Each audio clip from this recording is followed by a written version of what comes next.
আলহামদুলিল্লাহ, যাবতীয় প্রশংসা, যাবতীয় গুণগান, গুণকীর্তন আল্লাহ সুবহানাহু ওয়া তাআলার জন্য, যিনি আমাদেরকে তার নিজ অনুগ্রহে এবং দয়াতে আল মসজিদ আল জামে বেশ মুবারক আল জামি মসজিদে সমবেত এবং সমাগত এবং একত্রিত হওয়ার জন্য তৌফিক দান করেছেন। পবিত্র জুমা দিবসের খুতবা শ্রবণের লক্ষ্যে, পবিত্র জুমা দিবসের 2 রাকাত ফরজ সালাত আদায়ের লক্ষ্যে যিনি আমাদেরকে এই তৌফিক দান করেছেন, সুযোগ দান করেছেন, তার নিমিত্তে, তার বারগাহে, তার ভাষায় তার প্রশংসা করি, তার কৃতজ্ঞতা করি, আদা করি। সকলেই অন্তরের অন্তঃস্থল থেকে বলি আলহামদুলিল্লাহ। অতঃপর প্রিয় নবী, প্রিয় রাসূল, সর্বশেষ নবী, সর্বশেষ রাসূল, যিনি আমাদেরকে সরল পথের উপরে রেখে গেছেন, যিনি আমাদেরকে সঠিক পথের উপরে ছেড়ে গেছেন, যে পথের উপরে থাকলে, যে পথকে আঁকড়িয়ে ধরে থাকলে দুনিয়াতে হেদায়েতের উপরে আমরা থাকতে পারব, এবং যে পথের উপরে থাকলে আমরা পরকালে জান্নাত লাভ করতে পারব, এই প্রিয় নবী, প্রিয় রাসূল মুহাম্মদ বিন আব্দুল্লাহ এর উপরে সালাত এবং সালাম বর্ষণ করি। ইবাদতের উদ্দেশ্যে নেকি সওয়াব পাব, এই নিয়াতে সকলেই অন্তর খুলে বলি সাল্লাল্লাহু আলাইহি ওয়াসাল্লাম। সম্মানিত উপস্থিতি, আমার প্রাণপ্রিয় মুসল্লিয়ানে কেরাম, আমার ভাইয়েরা এবং বোনেরা, যুবকেরা এবং যুবতীরা এবং স্নেহের কচি এবং কাচারা, সর্বাগ্রে আল্লাহর প্রশংসা এবং প্রিয় নবীর উপর সালাত সালাম বর্ষণ করার পরে উক্ত মসজিদের সম্মানিত খতিব সাহেব, যিনি নিয়মিত খুতবা দিয়ে থাকেন, এবং আমাদের সাথে বাংলাদেশ জমিয়াতে আহলে হাদিসের মিডিয়া বিভাগের প্রধান সৈয়দ জনাব জনি আহমদ, আজকের জুমার খুতবার বিষয় হলো ঐক্যবদ্ধ থাকার গুরুত্ব, তাৎপর্য এবং তার মর্যাদা, এবং পাশাপাশি যারা বিভক্ত হয়ে যাবে, ইখতিলাফ করবে, খেলাফ করবে, মতানৈক্য সৃষ্টি করবে, মত পার্থক্য সৃষ্টি করবে, দল ভাঙবে, তাদের ভয়াবহতা সম্পর্কে সংক্ষিপ্তভাবে জুমার খুতবা প্রদান করে আজকের আলোচনা শেষ করব। ওয়া তৌফিক ইল্লা বিল্লাহ। সম্মানিত উপস্থিতি, আল্লাহ সুবহানাহু ওয়া তাআলা এই পৃথিবীকে সৃষ্টি করেছেন, আসমান জমিনকে সৃষ্টি করেছেন, এবং এই পৃথিবী আবাদ করার জন্য আল্লাহ সুবহানাহু ওয়া তাআলা আদমকে নিজ হাতে সৃষ্টি করেছেন এবং তার পাঁজর থেকে তার সঙ্গিনী হাওয়াকে সৃষ্টি করেছেন। তো আল্লাহ সুবহানাহু ওয়া তাআলার এই আদমকে সৃষ্টি করার পরে তার পাঁজর থেকে আবার তার বিবি হাওয়াকে সৃষ্টি করা, তৈরি করা, বানানো, এই আল্লাহ সুবহানাহু ওয়া তাআলার কর্ম। এর থেকে বোঝা যায় যে মানুষ আসলে একাকী থাকার মতো নয়। মানুষ একা একা বসবাস করবে এমন নয়। মানুষ মিলেমিশে একত্রিত হয়ে দলবদ্ধভাবে থাকবে, এটা বোঝা যায়। এবং আল্লাহ সুবহানাহু ওয়া তাআলার এটা রীতিও তাই এবং নীতিও তাই। অবশ্য আল্লাহ সুবহানাহু ওয়া তাআলা যদি চাইতেন তাহলে জাআলান নাসা উম্মাতাও ওয়াহিদা, তাহলে তিনি সারা পৃথিবীর সকল মানুষকে একই উম্মত ভুক্ত করতে পারতেন, কিন্তু তা করেননি। এর পিছনে হিকমত রয়েছে, রহস্য রয়েছে, কৌশল রয়েছে। আল্লাহ সুবহানাহু ওয়া তাআলা তিনি আসমান জমিন সৃষ্টি করার পর পৃথিবী এবং আসমান আবাদ করার জন্য আল্লাহ রাব্বুল আলামিন জিন ইনসানকে সৃষ্টি করলেন। এদের জন্য আদম থেকে নিয়ে আমাদের নবী পর্যন্ত অগণিত নবী পাঠালেন, আর 315 জন রাসূল প্রেরণ করলেন। মানুষকে আল্লাহ সুবহানাহু ওয়া তাআলা সৃষ্টি করলেন ফিতরাতুল্লাহ হিল্লাতি ফাতারান নাসা আলাইহা, ফিতরাতের উপরে মানুষকে আল্লাহ সুবহানাহু ওয়া তাআলা সৃষ্টি করলেন। ফিতরাত মানে স্বভাবজাত প্রকৃতির উপরে এবং ইসলামের উপরে আল্লাহ মানব জাতিকে সৃষ্টি করলেন। এবং আল্লাহ রাসূল বললেন কুল্লু মাউলুদিন ইউলাদু আলাল ফিতরাতে, প্রতিটি নবজাতক ফিতরাতের উপরে জন্মগ্রহণ করে। ফিতরাত মানে হলো স্বাভাবিক স্বভাবগতের উপরে, প্রকৃতির উপরে জন্মগ্রহণ করে। ফিতরাত মানে হলো ইসলামের উপরে জন্মগ্রহণ করে। তাই মুশরিকদের ছোট নাবালক, ছোট ছেলে এবং মেয়ে যদি মৃত্যুবরণ করে তাহলে তারা জান্নাতে যাবে না জাহান্নামে যাবে, এটা নিয়ে মত পার্থক্য, মতানৈক্য সৃষ্টি হলেও গ্রহণযোগ্য মত হলো যে তারা জান্নাতে যাবে। প্রতিটি নবজাতক ইসলামের উপরে জন্ম নেয়। ফাআবাওয়াহু ইউহাউইদানিহু ওয়া ইউনাসসিরানিহু ওয়া ইউমাজ্জিসানিহু, অতঃপর তাদের পিতা মাতা যদি ইহুদি হয় তাহলে ছেলেটাকে ইহুদি বানায়, আর পিতামাতা যদি খ্রিস্টান হয় তাহলে ছেলেকে খ্রিস্টান বানায়, আর পিতামাতা অগ্নিপূজক হলে ছেলেকে অগ্নিপূজক বানায়। এভাবে আল্লাহ রাসূল সাল্লাল্লাহু আলাইহি ওয়াসাল্লাম বলেছেন।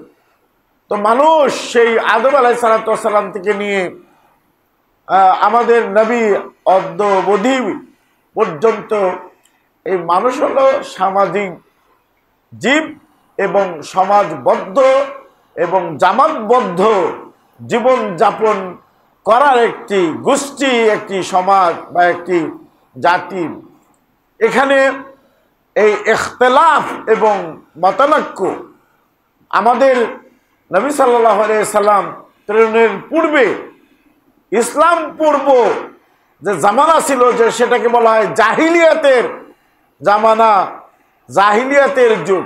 এই জাহিলিয়াতের যুগে ইখতিলাফ ছিল, জাহিলিয়ার যুগে মতানৈক্য ছিল, মত পার্থক্য ছিল। সামান্য জিনিসকে কেন্দ্র করে তারা বিভিন্ন দলে উপদলে তারা উপনীত হতো। আউস এবং খাজরাজ তারা সামান্য জিনিসকে কেন্দ্র করে তারা বছরের পর বছর, যুগের পর যুগ তারা যুদ্ধ চালিয়ে গেছে, যুদ্ধ করেছে। পানি পান করা নিয়ে, চতুষ্পদ জন্তুকে পানি পান করানো নিয়ে তাদের মধ্যে ইখতিলাফ হয়েছে, মতৈক্য হয়েছে। উভয়েই আসলে আউসরাও তাদের চতুষ্পদ জন্তুকে, হাইওয়ানকে পানি পান করাবে এবং খাজরাজরাও পানি পান করাবে। কে আউস আগে পানি পান করাবে না খাজরাজরা আগে পানি পান করাবে, এটাকে কেন্দ্র করে দীর্ঘ সময়ের জন্য তাদের মাঝে যুদ্ধ চলেছে। ওয়ালিয়াদুবিল্লাহ। এটা হলো ইসলাম পূর্ব জামানার কথা আমি বলছি। ইসলাম এসে, ইসলামের আগমনের সাথে সাথে এই জাতীয় দলাদলি, দল উপদল, ইখতিলাফ, মতানৈক্য, মত পার্থক্য এগুলো সব উঠে গেছে। ইসলাম এসে ইখতিলাফের জন্য কবর রচনা করেছে। ইসলাম এসে ইখতিলাফকে চিরতরে বিদায় দিয়েছে।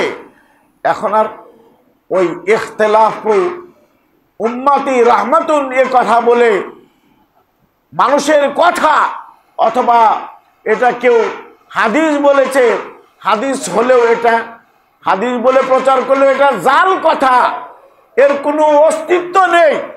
হাদিসের কিতাবে গ্রহণযোগ্য হাদিসের কিতাবের কোনো পাত্তা নেই, এটা পাওয়া যায় না। যেখানে এটা পাওয়া যাবে কিভাবে? যেখানে আল্লাহ সুবহানাহু ওয়া তাআলা উদাত্ত আহ্বান জানালেন যে ওয়াতাসিমু বিহাবলিল্লাহি জামিআন ওয়া লা তাফাররাকু। আল্লাহ বললেন ওয়াতাসিমু, এখানে আল্লাহ রাব্বুল আলামিন আমরের সিগা এবং বহুবচনের সিগা, এই সিগা, এই শব্দই দালালত করে যে সারা পৃথিবীর মানুষ, সারা পৃথিবীর মুসলিমরা এক দল থাকবে, এক জামাত থাকবে। তাদের মধ্যে বিভিন্ন জামাত হবে না, এক জামাত থাকবে। যারা ঐক্যবদ্ধ হয়ে এক জামাত হয়ে আল্লাহ রশি রুজ্জকে ধারণ করে থাকবে। আল্লাহ বলছে ওয়াতাসিম বিহাবলিল্লাহি, তোমরা আল্লাহর রশিকে দৃঢ়ভাবে আঁকড়িয়ে ধরে থাকো। এটার মাঝেই মানে হলো আপনি সবাই মিলে আল্লাহর রশিকে দৃঢ়ভাবে ধরে থাকবেন। এর বিপরীত অর্থ কি? যে ইখতিলাফ করা যাবে না। এর বিপরীত অর্থ হলো যে মতানৈক্য করা যাবে না, ইখতিলাফ করা যাবে না, মত পার্থক্য করা যাবে না, এটার অর্থ। কিন্তু বিপরীত অর্থ কেউ বুঝতে পারে আর নাও পারে, বুঝতে পারে অথবা নাও বুঝতে পারে। যাতে করে এইরকম আশঙ্কা না থাকে, গুঞ্জাইশ না থাকে, এই জন্য আল্লাহ পরে আবার বল ওয়ালা তাফাররাকু, ঐক্যবদ্ধ থাকো, ওয়ালা তাফাররাকু, দলে দলে বিভক্ত হয়েও না, এইভাবে আল্লাহ বললেন। রাসূল বললেন হাদিসের মধ্যে যে ইন্নাল্লাহা ইয়ারদা লাকুম সালাসান ওয়া ইয়াসখাতু লাকুম সালাসান, আল্লাহ সুবহানাহু ওয়া তাআলা তোমাদের জন্য তিনটি জিনিসকে পছন্দ করেন।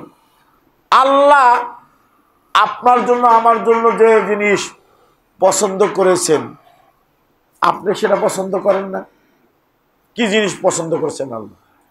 এক নম্বর হলো ইন্নাল্লাহা ইয়ারদা লাকুম সালাসান আন তা'বুদুহু, আল্লাহ পছন্দ করেন আমাদের জন্য যে আমরা সবাই তার ইবাদত করব। ইন্নাল্লাহা ইয়ারদা লাকুম সালাসান, এক নম্বর আন তা'বুদুহু ওয়া লা তুশরিকু বিহি শাইআ, যে তোমরা সবাই আল্লাহর ইবাদত করবে আর আল্লাহর ইবাদতের সাথে কোনো কিছুকেই শরীক করবে না, এটা একটা। দুই নম্বর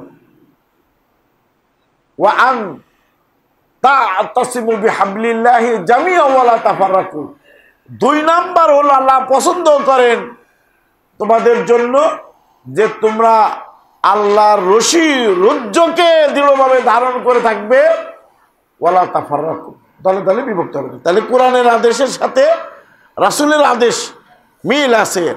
আর ঐক্যবদ্ধ থাকাকে আল্লাহ পছন্দ করেন, রাসূল পছন্দ করেন। 3 নম্বর হলো ওয়ান তানাসাহু মান ওয়াল্লাহুল্লাহু আমরাকুম, আর যাদেরকে আল্লাহ রাব্বুল আলামিন তোমাদের কর্মধারক করেছেন তাদেরকে তোমরা নসিহত করবে, উপদেশ দিবে যদি তারা কোনো ভুল করে। আলেমরা ভুল করতে পারে, শাসকেরা ভুল করতে পারে, ভুল করলে সেটা সঙ্গত পন্থায় নসিহত করতে হবে, উপদেশ দিতে হবে।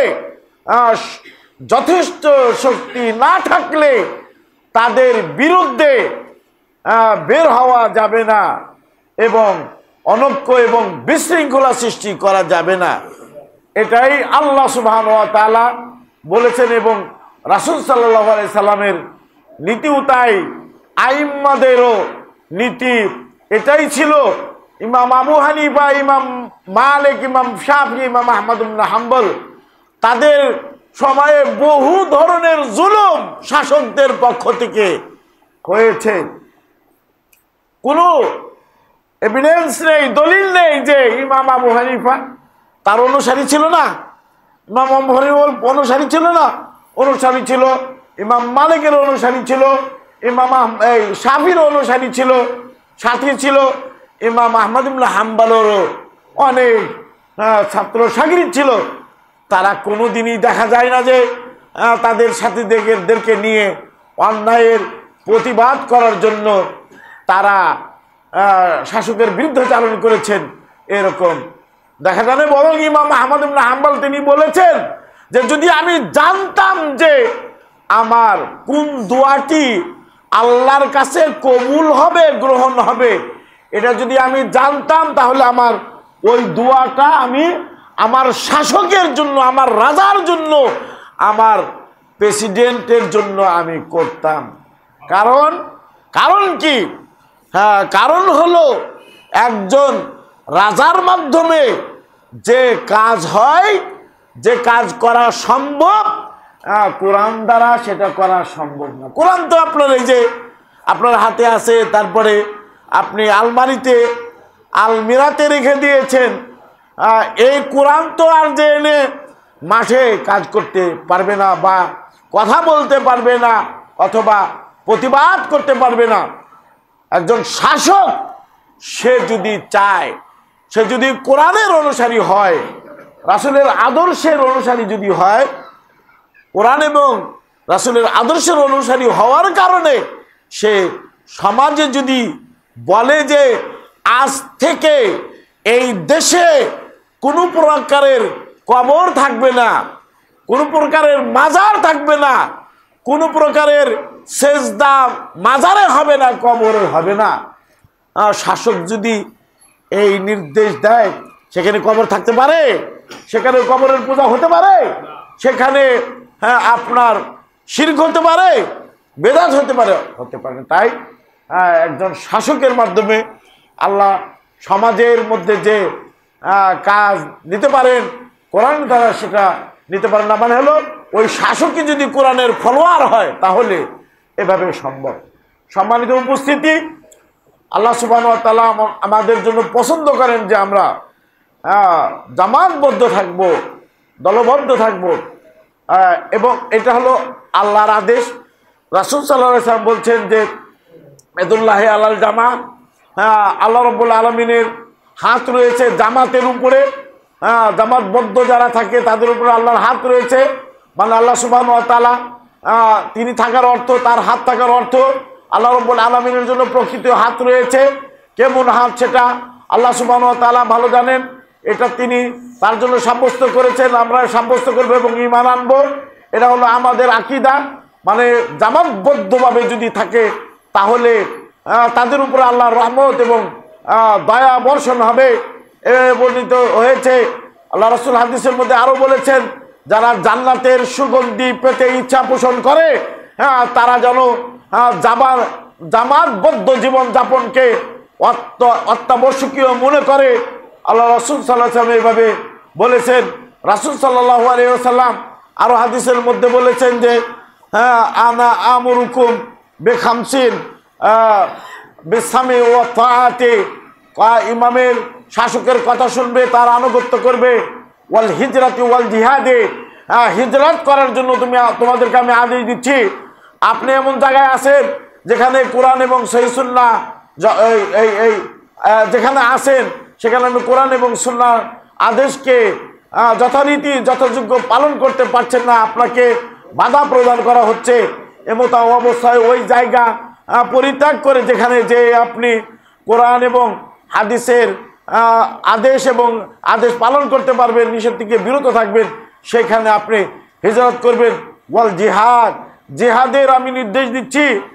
যখন দেখা যাবে যে এই কোরআনের বিধিবিধান বাস্তবায়ন করা যাচ্ছে না, রাসূলের আদর্শ বাস্তবায়ন করা যাচ্ছে না, আর ওই সময় যদি একজন শাসকের মাধ্যমে, শাসকের নেতৃত্বে যদি, শাসকের পক্ষ থেকে যদি জিহাদের আহ্বান আসে, তখন ওই শাসকের নেতৃত্বে জিহাদ করবে।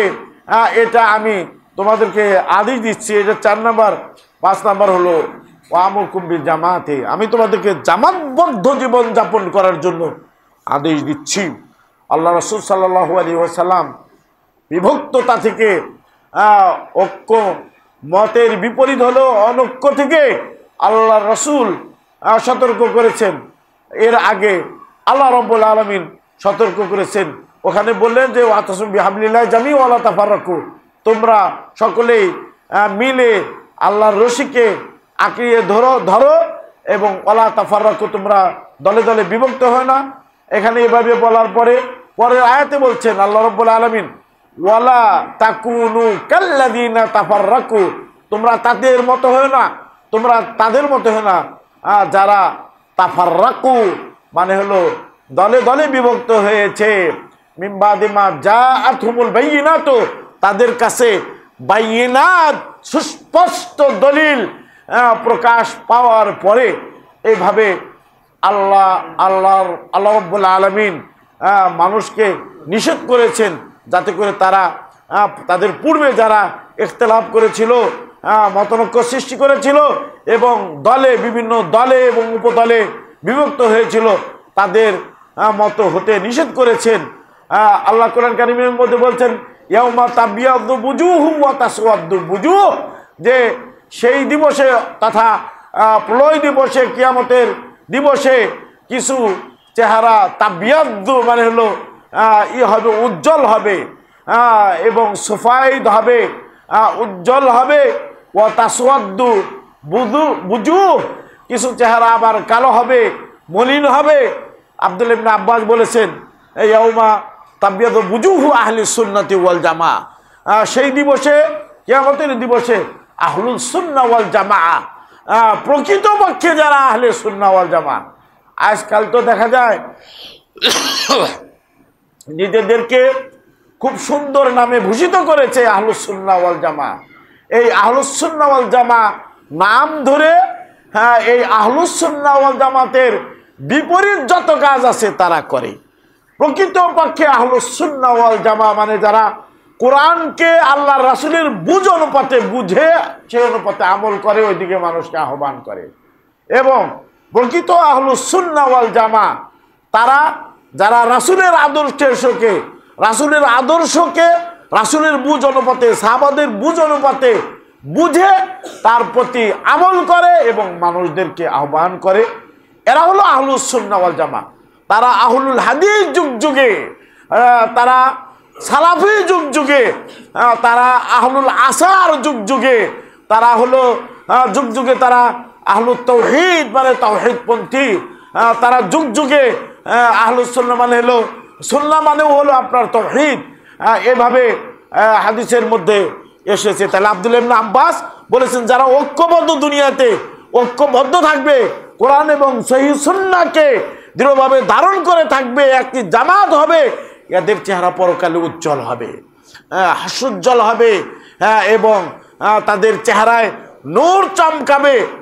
পক্ষান্তরে বিপরীতে যারা এই দুনিয়াতে ইখতিলাফ করবে, মতনৈক্য সৃষ্টি করবে, আল্লাহর বিধান পালনে যে ইখতিলাফ করবে, রাসূলের বিধান পালনে যে ইখতিলাফ করবে তাদের চেহারা বলছে তাসওয়াদ্দু বুজুহুন, মানে তাদের চেহারা কালো হবে, মলিন হবে।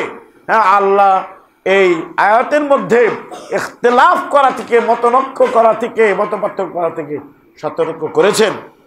মতপার্থক্য হতেই পারে, হ্যাঁ, মানুষের বিবেক যেহেতু সকলের বিবেক একই রকম নয়, তাই আপনি একরকম ভাবতে পারেন, আমি আরেক রকম ভাবতে পারি।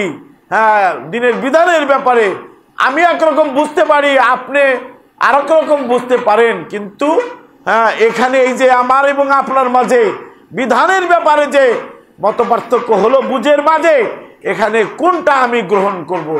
এখানে আল্লাহ রাব্বুল আলামিন কোরআন কারীমের মধ্যে বলেছেন আতিউল্লাহ, আল্লাহর আনুগত্য করো, আল্লাহর কথা মেনে নাও, এবং ওয়া আতিউর রাসূলা, এবং রাসূলের আনুগত্য করো, এবং কি ওয়া উলিল আমরি মিনকুম, তোমাদের মধ্যে যারা উলুল আমর রয়েছে, উলুল আমর তথা উলামায়ে কেরাম এবং শাসক, আল্লাহর আনুগত্য করার ব্যাপারে আল্লাহ ফেল ক্রিয়াকে নিয়ে এসেছেন, এবং রাসূলের আনুগত্য করার ব্যাপারে ফেল ক্রিয়াকে নিয়ে এসেছেন।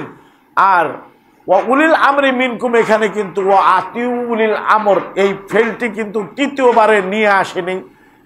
এর থেকে উলামায়ে কেরাম ব্যাখ্যা করেছেন, বুঝেছেন যে এই আলেমদের অনুসরণ এবং শাসকদের অনুসরণ এটা ততক্ষণ পর্যন্ত থাকবে যতক্ষণ পর্যন্ত আলেমেরা এবং আলেম ওলামারা এবং শাসকেরা মানুষদেরকে কোরআন এবং সহিহ সুন্নাহ মোতাবেক পরিচালনা করবে, ততক্ষণ পর্যন্ত তাদের অনুসরণ বাকি থাকবে।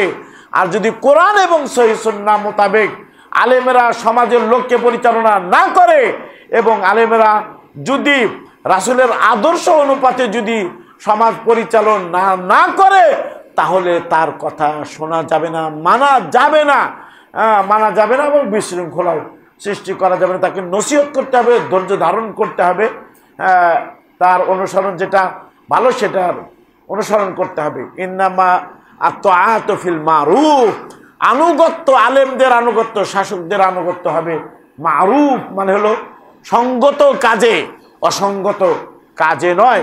আল্লাহ এই যে মত পার্থক্য হবে, এখানে আমাদের করণীয় কি, হ্যাঁ, সেই করণীয় সম্পর্কে বলছেন ফাইন তানাযাতুম ফি শাইইন, মানে কোনো কিছুর ব্যাপারে যদি তোমরা তানাজু করো, তানাজু মানে ইখতিলাফ করো, তোমাদের মাঝে যদি ঝগড়া হয়, তোমাদের মাঝে যদি তর্ক বিতর্ক হয় কোনো বিধানের মধ্যে, শরীয়তের যে কোনো বিধানের মধ্যে, ফারুদ্দুহু ইলাল্লাহি ওয়া রাসূল, তাহলে ওইটাকে, ওই যে ঝগড়া হলো, যে বিষয়ে ঝগড়া হলো, এবং যে বিষয়ে মত পার্থক্য হলো, সেটাকে তোমরা আল্লাহর দিকে ফিরিয়ে দিবে।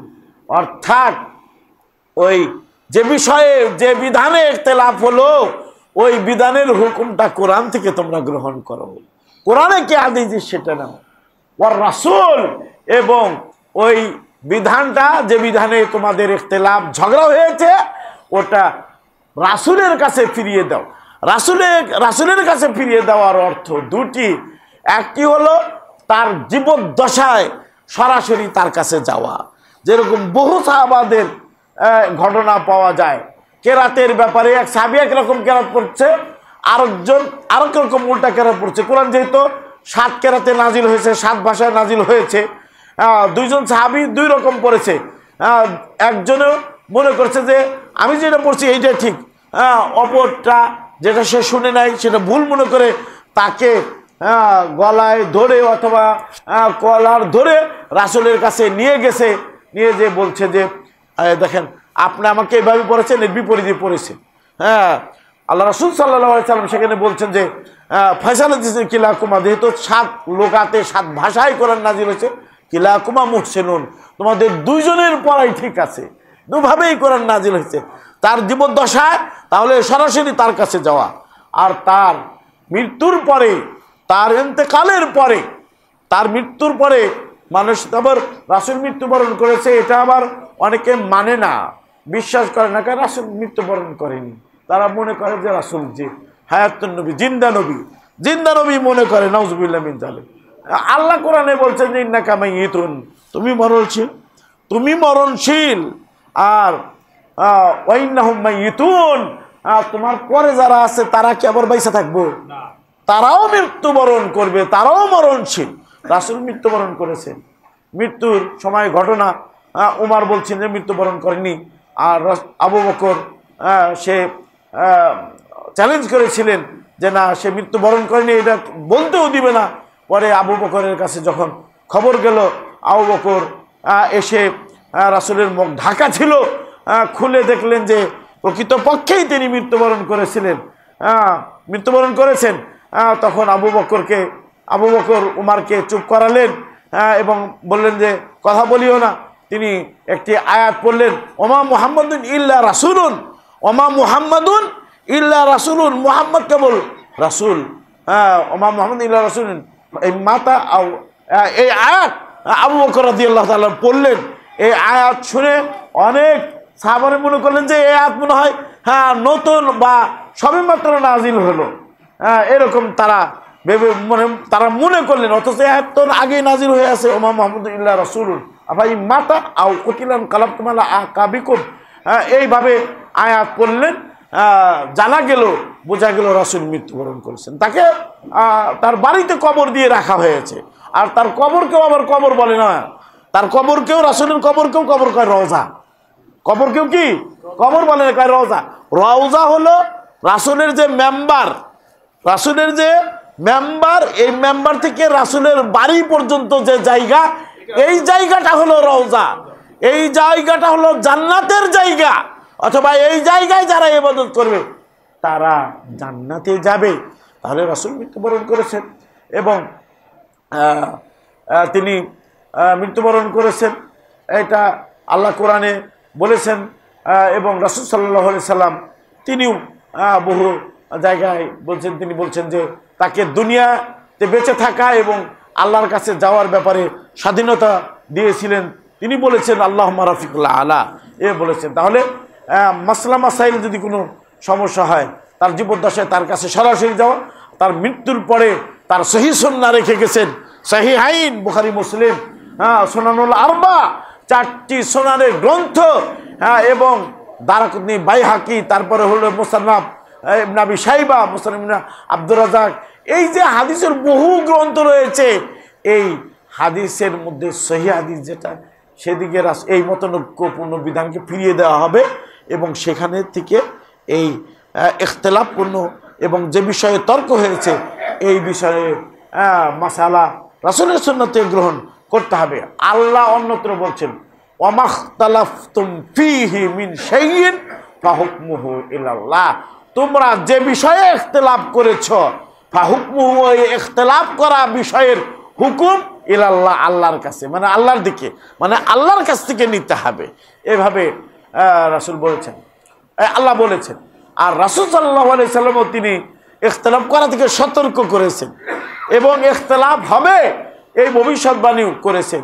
আল্লাহ রাসূল এক হাদিসের মধ্যে বলেছেন যে, ইরবাদ ইবনে সারিয়ার হাদিস, ইন্নাহু মায়াইশু মিনকুম, ইন্নাহু মায়াইশু মিনকুম, তোমাদের মধ্যে থেকে যারা বেঁচে থাকবে, আইশু মানে জীবনযাপন যারা করবে, তোমাদের মধ্যে যারা জীবনযাপন করবে, ফাসায়ারা ইখতিলাফান কাসীরান, শুধু একটা ইখতিলাফ দেখবে না তো, ইখতিলাফান কাসীরা, বহু ইখতিলাফ দেখবে, বহু মত পার্থক্য দেখবে, মতানৈক্য দেখবে।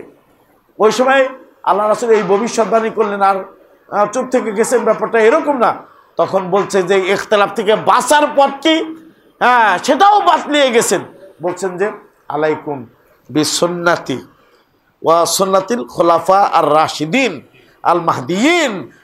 এই ইখতিলাফের উদ্ভব এবং ইখতিলাফ যখন ঘটবে, ইখতিলাফ যখন দেখবে, এই ইখতিলাফ থেকে বেঁচে থাকার পথ, ইখতিলাফ থেকে বেঁচে থাকার নীতি হলো, নিয়ম হলো যে ওই সময় তোমরা আমার সুন্নতকে দৃঢ়ভাবে ধারণ করে থাকবে। আলাইকুম বিসুন্নতি ওয়া সুন্নাতুল খুলাফার রাশিদিন আল মাহদিয়িন। আমার সুন্নাত যদি না থাকে তাহলে 4 খলিফা এবং অন্যান্য সাহাবাদের যে যদি সুন্নাত থাকে তাহলে সেই ক্ষেত্রে 4 খলিফার সুন্নাতকে তোমরা প্রাধান্য দিবে। এভাবে আল্লাহ রাসূল বলছেন। এবং এই সুন্নাতকে আদু আলাইহি বিন নওয়াজিজ, এই মারির দাঁত, এটাকে বলা হয় কি চোয়াল, চোয়াল না মারি না, চোয়ালের যে দাঁত রয়েছে এই চোয়ালের দাঁত দিয়ে কামড়িয়ে ধরে থাকতে বলেছেন রাসূলের সুন্নাত। আর এই জামানায় কেউ যদি একটা মৃত্যু মানে রাসূল সাল্লাল্লাহু আলাইহি ওয়াসাল্লাম থেকে প্রমাণিত, রাসূল সাল্লাল্লাহু আলাইহি ওয়াসাল্লাম থেকে প্রমাণিত সুন্নাহ কিন্তু তার উপরে আমল হয় না, এমন মানে সমাজ থেকে হারিয়ে যাওয়া প্রমাণিত সুন্নত এর উপরে যদি কেউ আমল করে, এটাকে যদি পুনর্জীবিত করে, তাহলে তার জন্য আজর 50 মানে হলো 50 জনের সমান সওয়াব দেওয়া হবে। বলছে যে এই 50 জনের সওয়াব কি আমাদের মধ্যে না আমাদের মধ্যেকার 50 জনের, না তাদের মধ্যেকার 50 জন, কয় তাদের মধ্যেকার 50 জনের সওয়াব দেওয়া হবে। সুবহানাল্লাহ। তো সুন্নাত এর গুরুত্ব মানে হলো আহলুস সুন্নাহ ওয়াল জামা। আহলুস সুন্নাহ মানে যারা রাসূলের তরিকার উপরে আছে, যারা রাসূলের তরিকার উপরে আছে, এরা আহলুস সুন্নাহ ওয়াল জামা। জামাত মানে হলো আল কওমুল মুজতামিউন আলা তরিকাতি নবী সাল্লাল্লাহু আলাইহি ওয়াসাল্লাম। জামাত বলতে সাহাবাদের জামাত, যারা হকের উপরে এবং সত্যের উপরে যারা সুপ্রতিষ্ঠিত ছিল। আহলুস সুন্নাহ ওয়াল জামা হলো তারাই। সম্মানিত উপস্থিতি, তাহলে ইখতিলাফ হলে সেটার বিধানটা কোরআনে ফিরিয়ে দিতে হবে এবং রাসূল সাল্লাল্লাহু আলাইহি ওয়াসাল্লামের হাদিসে থেকে, সহিহ হাদিস থেকে সেই বিধানের হুকুম আমাদেরকে নিতে হবে। আল্লাহ ইখতিলাফ করতে নিষেধ করেছেন, রাসূল সাল্লাল্লাহু আলাইহি ওয়াসাল্লাম ইখতিলাফ করতে নিষেধ করেছেন। এই জামানাতে আল্লাহ রাসূল সাল্লাল্লাহু আলাইহি ওয়াসাল্লাম ভবিষ্যৎবাণী করেছেন, লা তাযালু তাইফাতুম মিন উম্মতি যাহিরিন আলাল হক। বলছে যে আমার উম্মতের মধ্যে থেকে একটি দল হকের উপরে বিজয় থাকবে। সুবহানাল্লাহ। হকের উপরে বিজয় থাকবে। লা ইয়াদুরু মান খাযালাহুম ওয়ালা মান খালাফাহুম। যারা এদেরকে সাহায্য করবে না, লা ইয়াদুরু মান খাযালাহুম, এদেরকে এই দল যেটা নাকি বিজয়ী হবে, এই দলের বিরোধিতাকারী এবং এই দলকে অপমান লাঞ্ছিতকারী অথবা এই দলকে যারা বিনা সাহায্যে ছেড়ে দিবে, তারা কোনো ক্ষতি করতে পারবে না।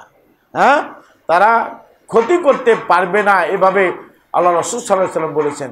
তো এটা ইমাম আহমদ ইবনে হাম্বল বলেছেন যে তারা যদি আহলুল হাদিস না হয়, তারা যদি আহলুল হাদিস না হয়, ওই যে আমার উম্মতের মধ্যে থেকে একটি দল হকের উপরে বিজয়ী থাকবে, এদেরকে যারা বিনা সাহায্যে ছেড়ে দিবে এবং এদের বিরোধিতা যারা করবে, এরা ওদের কোনো ক্ষতি করতে পারবে না। আলহামদুলিল্লাহ,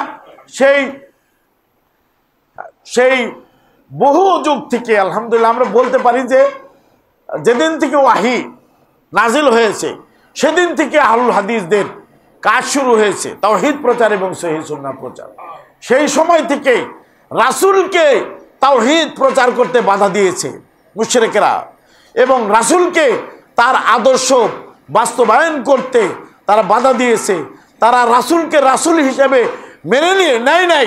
তারা ওই যে হুদাইবিয়ার সন্ধিতে লিখছিল যে হাদা মা কাদা মুহাম্মাদুর রাসূলুল্লাহ, যে লিখছিল যে এটা যেটা মুহাম্মদ ফয়সালা করেছে, রাসূলুল্লাহ যিনি আল্লাহ রাসূল। কয় যে না, এই নামে এটা সন্ধি লেখা যাবে না, রাসূলুল্লাহ বলা যাবে না। কয় হাদা মা কাদা মুহাম্মদ বিন আব্দুল্লাহ, মানে হলো আব্দুল্লাহর বেটা মুহাম্মদ ফয়সালা লিখেছে। রাসূল বলে মেনে নিতে তারা মানে হলো অপ্রস্তুত ছিল, মানে নাই। তো এই মুহাম্মদ সাল্লাল্লাহু আলাইহি ওয়াসাল্লাম এই যে জামানা, তো মুহাম্মদকে মুহাম্মদ হিসাবে মেনে নিতে তারা চায়নি, মুহাম্মদকে তারা মুহাম্মদ মেনে নিতে চায়নি, রাসূলুল্লাহ মেনে নিতে চায়নি। কিন্তু রাসূল কিন্তু রাসূল। পরে সন্ধি যেহেতু হয়েছে, এই জন্য আল্লাহ রাসূল বললেন যে কোথায় রাসূলুল্লাহ কোথায় লেখা আছে। মানে আমাদের নবী তিনি লিখতেও জানতেন না, পড়তেও জানতেন না। আলীকে বলে দেয় রাসূলুল্লাহ কোথায় লেখা আছে। কয় যে এই যে। পরে রাসূল সাল্লাল্লাহু আলাইহি ওয়াসাল্লাম ওই রাসূলুল্লাহ মিটিয়ে দিলেন। কিন্তু মিটিয়ে তো দিলেন, মিটিয়ে দেওয়ার পরে সাহাবারা কিন্তু এটা মেনে নাই। কয় মিটাও, এখানে মিটালেও আমি আল্লাহ রাসূল, মিটালেও কি আমি আল্লাহ রাসূল। তো রাসূল সাল্লাল্লাহু আলাইহি ওয়াসাল্লামের তিনিও ঐক্যবদ্ধ জীবনযাপনের জন্য আমাদেরকে আদেশ করেছেন, এই রাসূল সাল্লাল্লাহু আলাইহি ওয়াসাল্লামের আদর্শ আমাদেরকে পালন করতে বলেছেন। তো আল্লাহ ঐক্যবদ্ধ থাকতে বলেছেন, ইখতিলাফ করতে নিষেধ করেছেন। আর রাসূল সাল্লাল্লাহু আলাইহি ওয়াসাল্লামও তিনি ঐক্যবদ্ধ থাকতে বলছেন, ইখতিলাফ করতে নিষেধ করেছেন। আইম্মায়ে কেরাম যারা যুগে যুগে এসেছেন, তারা ছোটোখাটো ভুল ইখতিলাফের জন্য তারা আলাদা কোনো দল করে নাই, মত মানে হলো ইজম সৃষ্টি করে নাই। তারাও ঐক্যবদ্ধ থাকার জন্যে তারা করেছেন, চেষ্টা করেছেন। একটি ঘটনা আপনাদেরকে বলি। সে ঘটনা হলো এই যে মিনাতে একদিন দুই ধরনের সাহাবা উপস্থিত হয়েছেন। মুসাফির যারা তারা কিন্তু সালাত কসর করবেন। মুসাফির যারা তারা সালাত কসর করবেন। এই মাসালার মাঝে ইখতিলাফ আছে। কেউ কেউ বলছেন যে না, যেরকম হানাফি মাযহাবের মধ্যে কসর, তারা এটা কসর করা মানে 4 রাকাত বিশিষ্ট নামাজকে 2 রাকাত করে পড়া, এটা ওনারা প্রাধান্য দেন না, অথবা এই মতকে তারা পোষণ করেন না। সাহাবাদের মধ্যেও কেউ কেউ বলেছিলেন যে মানে হলো কসরের সালাত সফরে কসর করা যাবে। আবার কেউ কেউ বলছেন, ইজতিহাদ করেছেন যে মানে শাসক হিসাবে, আমি তো শাসক, তিনি এই জন্য কসর করেনি। এবং কিছু সাহাবারাও কসর করা মত পোষণ করতেন না। তো যিনি কসর করে নামাজ পড়েছেন, যিনি কসর করাকে মত পোষণ করেন না, তিনিও তার পিছনে ইক্তেদা করেছেন। হয়তো আব্দুল্লাহ ইবনে আব্বাস হবে, অথবা আব্দুল্লাহ ইবনে মাসউদ হবে। তাকে বলা হলো যে আপনি তো কসর করা মত তাকে পছন্দ করেন না, আজকে যে কসর করলেন। তখন তিনি বলেছিলেন যে আমি কসর এই জন্য করলাম যে ওয়াল ইখতিলাফু শাররুন, ইখতিলাফ করা, মতনৈক্য সৃষ্টি করা এটা কি অকল্যাণ, শার মানে হলো ভালো জিনিস নয়, এই জন্য আমি তার ইক্তেদা করেছি। বুঝছেন? তাহলে আমাদের ঐক্যবদ্ধ থাকতে হবে। আমরা বাংলাদেশ জমিয়াতে আহলে হাদিস কোরআনের এই আয়াতগুলো, কোরআনের আয়াত এবং আল্লাহ রাসূল সাল্লাল্লাহু আলাইহি সাল্লাম ঐক্যবদ্ধ থাকার জন্য যে নির্দেশ দিয়েছেন, সেই নির্দেশ পালনার্থে এই বাংলাদেশ জমিয়াতে আহলে হাদিস সাংগঠনিকভাবে 1946 সালে এই আপনার কাজ চালিয়ে আসতেছে। অদ্যবধি এটাকে ব্যাপকভাবে প্রচার করার জন্য সারা দেশে আলহামদুলিল্লাহ কাজ করে যাচ্ছে। আপনারা ইনশাআল্লাহ বাংলাদেশ জমিয়াতে আহলে হাদিসের হাতকে শক্তিশালী করার জন্য আপনারা ঐক্যবদ্ধ থাকবেন এবং জমিয়াতে আহলে হাদিসের অন্তর্ভুক্ত হয়ে থাকবেন, কোরআন মেনে চলবেন, আল্লাহ রাসূল সাল্লাল্লাহু আলাইহি সাল্লামের হাদিস মেনে চলবেন। কেউ যদি আপনাদেরকে আপনারা যে ঐক্যবদ্ধ সংঘবদ্ধ আছেন, আপনাদের মাঝে আপনাদের এই ঐক্যবদ্ধকে ভাঙবার জন্য যদি আসে, সুন্দর করে তাদেরকে বলে দিবেন যে আমরা বাংলাদেশ জমিয়াতে আহলে হাদিসের পতাকা তলে ঐক্যবদ্ধ, পতাকা তলে ঐক্যবদ্ধ, তাদের সাথে আমরা আসি।